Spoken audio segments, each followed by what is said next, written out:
everyone, my name is Namain Melati with student ID 23412036 from class AKT 23A.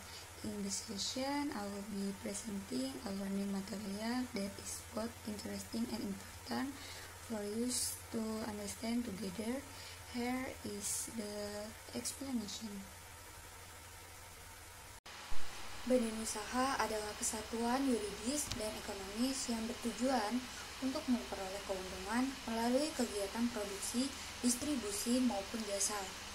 Dalam konteks ekonomi Indonesia, badan usaha menjadi salah satu tulang punggung pergerakan aktivitas bisnis dan pembangunan nasional. Istilah badan usaha berbeda dengan perusahaan.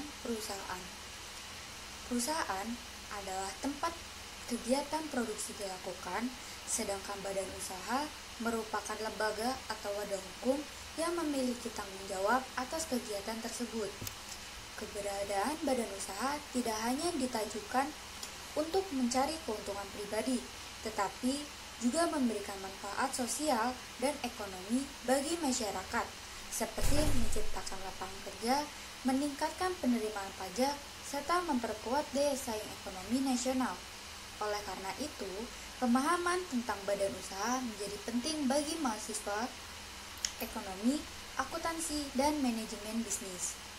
Menurut Undang-Undang Nomor 8 Tahun 1995 tentang Pasar Modal dan Undang-Undang Nomor 40 Tahun 2007 tentang Perseroan Terbatas, setiap badan usaha memiliki bentuk hukum yang menentukan hak, kewajiban, serta tanggung jawabnya di mata hukum. Maka, pemilihan bentuk badan usaha yang tepat menjadi langkah strategis dalam menjalankan kegiatan bisnis.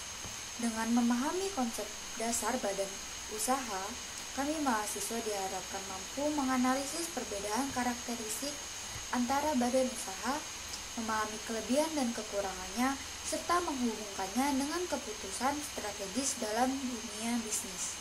Jenis-jenis badan usaha di Indonesia. Badan usaha di Indonesia dapat dibedakan menjadi dua kategori pasar, yaitu badan usaha berbadan hukum dan tidak berbadan hukum. Badan usaha berbadan hukum seperti perseroan terbatas, PT, dan koperasi memiliki entitas hukum yang terpisah dari pemiliknya. Sementara badan usaha tidak berbadan hukum seperti firma dan CV tidak memiliki pemisah mutlak antara kekayaan pribadi dan kekayaan usaha. Selain klasifikasi tersebut, badan usaha juga dapat dikelompokkan berdasarkan kepemilikan modal, yaitu milik negara BUMN, milik daerah BUMD, milik swasta, milik asing, dan campuran. Klasifikasi ini mempengaruhi struktur organisasi, tanggung jawab hukum, serta pengawasan terhadap badan usaha tersebut. Setiap bentuk badan usaha memiliki peraturan pendirian yang diatur dalam undang-undang atau peraturan pemerintah. Misalnya, pendirian PT diatur oleh UU Nomor 40 Tahun 2007, pendirian koperasi oleh Undang-Undang Nomor 25 Tahun 1992, sedangkan CV dan firma tunduk pada KUHP Perdata dan KUHD.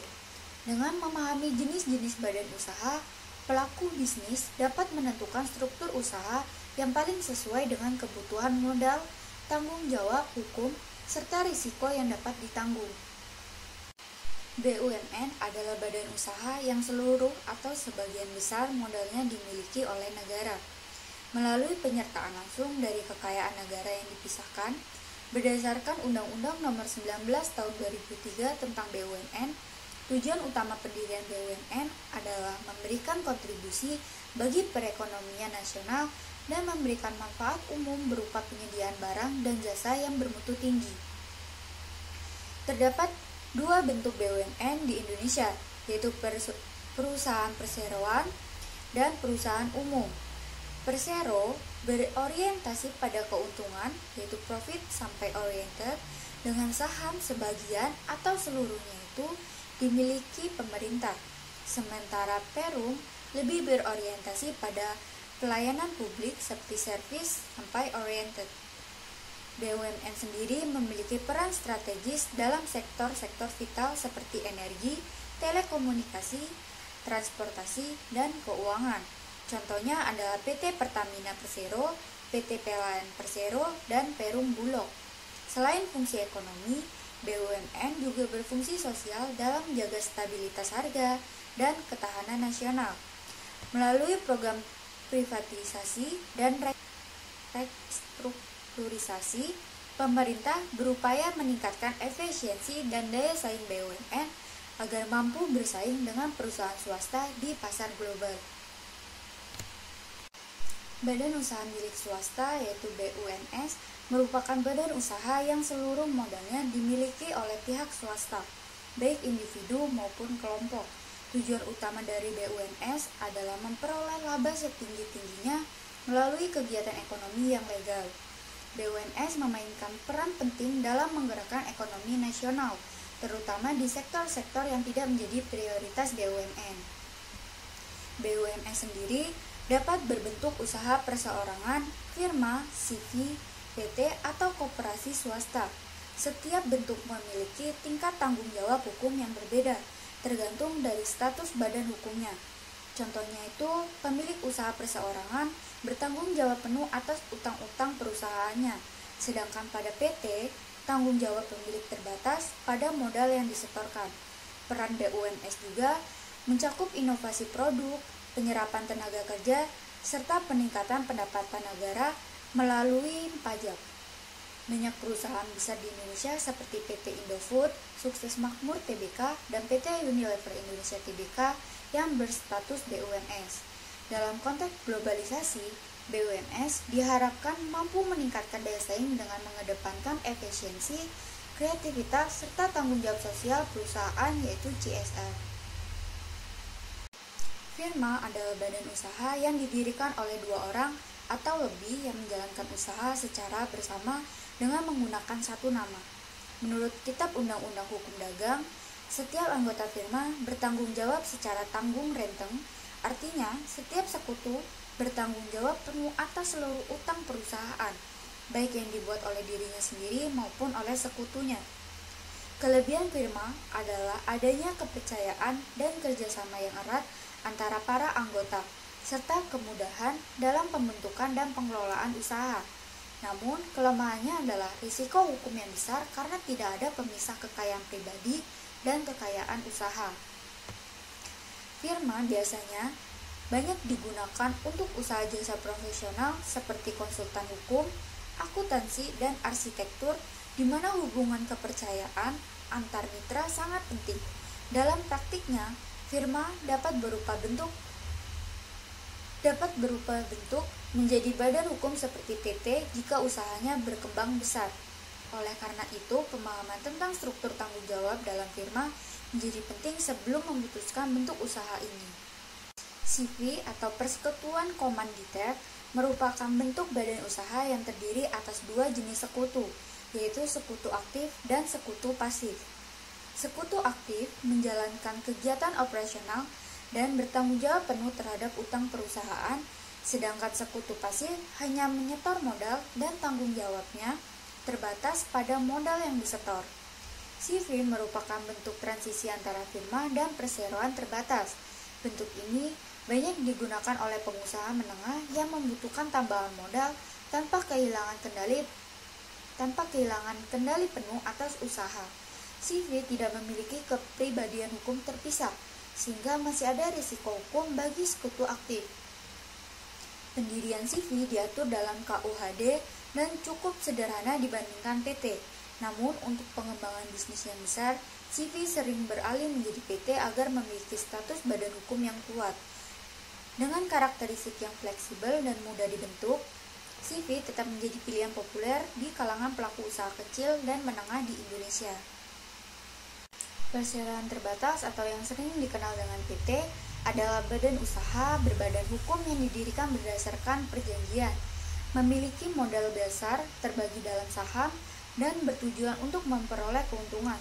Berdasarkan Undang-Undang Nomor 40 Tahun 2007, PT memiliki tanggung jawab hukum yang terpisah dari para pemegang sahamnya. Artinya, risiko terbatas pada nilai saham yang dimiliki. PT memiliki struktur organisasi yang kompleks, terdiri dari rapat umum pemegang saham, direksi, dan dewan komisaris. Struktur ini mencerminkan prinsip tata kelola perusahaan yang baik.